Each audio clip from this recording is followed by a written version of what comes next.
Olá pessoal, sejam todos bem-vindos. Nesse vídeo nós vamos falar da análise fundamentalista contábil da empresa Taesa. Bom, para não enrolar tanto, antes de mais nada, quem puder estar se inscrevendo no canal já contribui demais para a continuidade do projeto. Para quem tiver interesse, o link dessa análise, desses gráficos, dessa mesma página está no meu site, eu vou deixar o link aqui na descrição. Bom, vamos começar falando do balanço patrimonial. Eu esbocei ele aqui graficamente. Bom, a gente consegue analisar aqui que o ativo total, que são os bens e direitos da empresa, tem a receber, que é o volume de riquezas. De 2012 a 2019 vinha mantendo um volume financeiro constante, com pouca variação, mas a partir de 2020 a 2021 teve um aumento considerável do volume de riquezas, ou seja, seus bens e direitos que a empresa tem a receber no balanço patrimonial é a parte positiva. Já a parte negativa, que são as obrigações que a empresa tem a pagar com terceiros, que é o passivo total, a gente consegue verificar também que se manteve constante de 2012 a 2019, ou seja, o endividamento da empresa teve pouca variação, mantendo o mesmo volume financeiro, mas aumentando aqui esse volume de dívida de 2020 a 2021, contribuindo também para o aumento do ativo. Outra parte do balanço patrimonial que é muito importante é o patrimônio líquido, que é o dinheiro investido pelos sócios e acionistas e é onde fica alocado os reinvestimentos da empresa em relação aos lucros que são utilizados para reinvestimentos para o crescimento da empresa. Bom, a gente consegue verificar também que teve praticamente 50% aqui, ele vem dividindo aqui de recursos que são aplicados dentro da empresa e tendo uma leve valorização aqui do capital investido pelos sócios e acionistas de 2020 a 2021, mas a gente consegue verificar que o balanço patrimonial é muito bom, muito positivo, porque o volume financeiro que a empresa tem, deixa eu apagar aqui,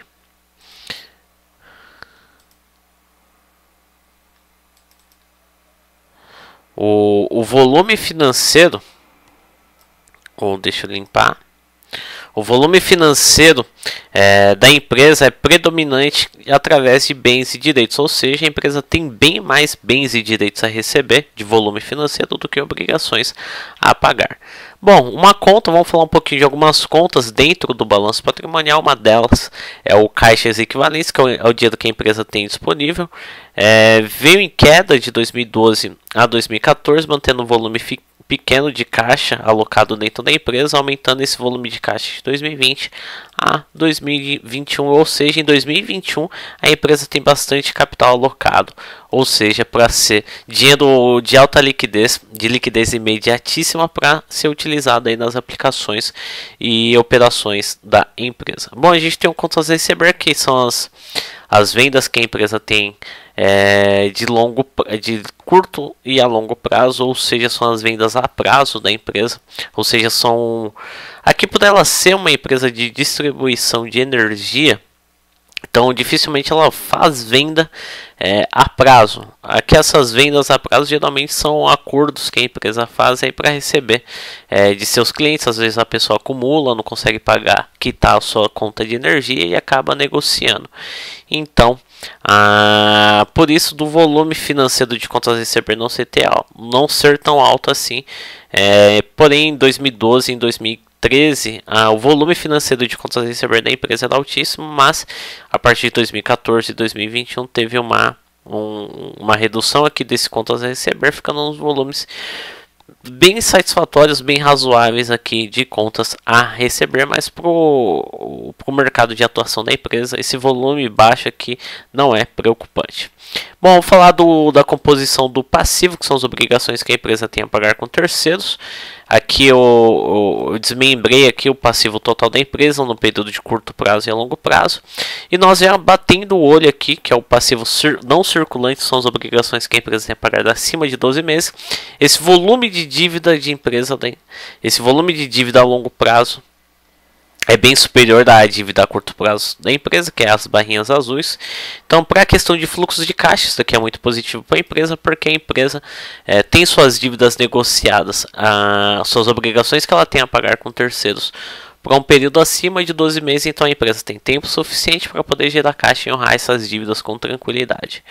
Uma outra conta do passivo que eu gosto muito de analisar que são os empréstimos, que são capitais que a empresa capta no mercado bancário para poder financiar suas operações. Porém, esse capital ele tem um custo que são os juros e o método utilizado de juros no mercado financeiro são os juros compostos. Então, é o juros sobre juros. Então, se a empresa não trabalhar bem esses empréstimos e financiamentos, corre um grande risco da empresa acabar se complicando. Bom, a gente consegue analisar que está bem parecido com o passivo total da empresa. E já analisando, batendo o olho, a gente já consegue verificar que predominantemente, maior parte do volume financeiro de empréstimos e financiamentos está alocado para longo prazo, ou seja, a empresa vai ter tempo suficiente, está bem gerenciado esses empréstimos, porque a empresa vai ter tempo suficiente para poder gerar caixa e poder honrar esses compromissos com tranquilidade e a empresa não acabar se complicando. Bom, aqui a gente tem a participação da dívida investida.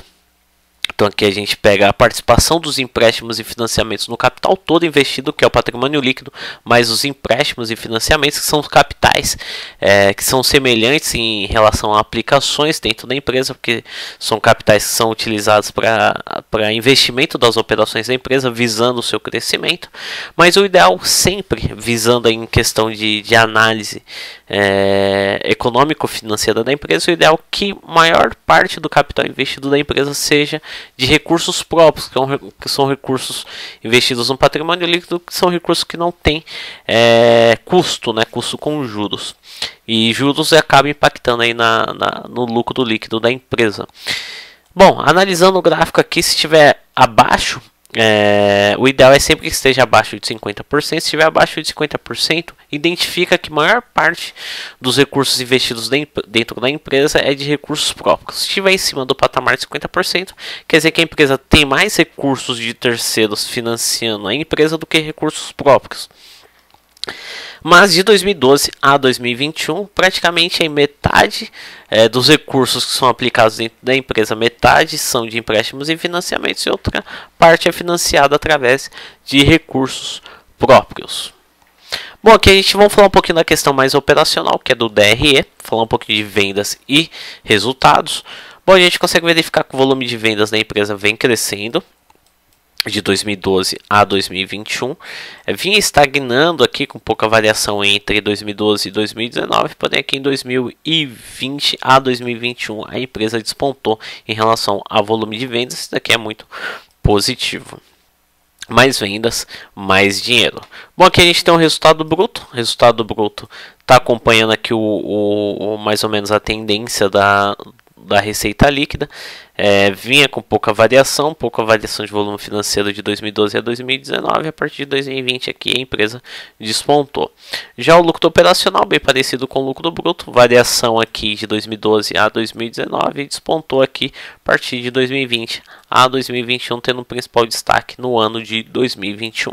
Bom, aqui a gente tem um resultado financeiro, lembrando que 2021, para a empresa trabalhar também com distribuição de energia, a pandemia acabou impactando e ajudando, entre aspas, nesse aspecto, né? Que essa pandemia aí, eu não estou falando que ela teve um aspecto positivo, mas para a empresa, mais pessoas dentro de casa, aumentando aí o volume de gasto de energia, pessoal trabalhando como home office também, acabou impactando diretamente no aumento de consumo de energia elétrica. Bom, aqui a gente tem um resultado financeiro aqui, essa empresa teve mais receitas do que despesas no mercado financeiro. Se está no patamar negativo, quer dizer que as despesas financeiras superaram as receitas, e a gente consegue verificar que de 2012 a 2021 a empresa sempre que teve mais despesas, o volume financeiro de despesas sempre superaram as receitas, com o principal destaque aqui com um volume considerável de despesas financeiras em 2021. Bom, aqui a gente tem o lucro e prejuízo do período, que é o lucro final, pega todas as receitas menos todas as despesas, analisa, verifica se a empresa teve lucro ou prejuízo. De 2012 a 2021 a empresa sempre teve lucro, com uma variação, com pouca variação aqui do volume financeiro, mas teve um aumento representativo em 2021. Lembrando, mais pessoas em casa, mais consumo de energia, mais as pessoas vão gastar e mais a empresa vai receber. Bom, pessoal, termino a análise aqui, espero que vocês tenham gostado. Lembrando que puder estar se inscrevendo no canal já contribui demais para a continuidade do projeto. Lembrando que o link da análise está aqui na descrição do vídeo para quem tiver interesse. Fica à disposição material 100% gratuito.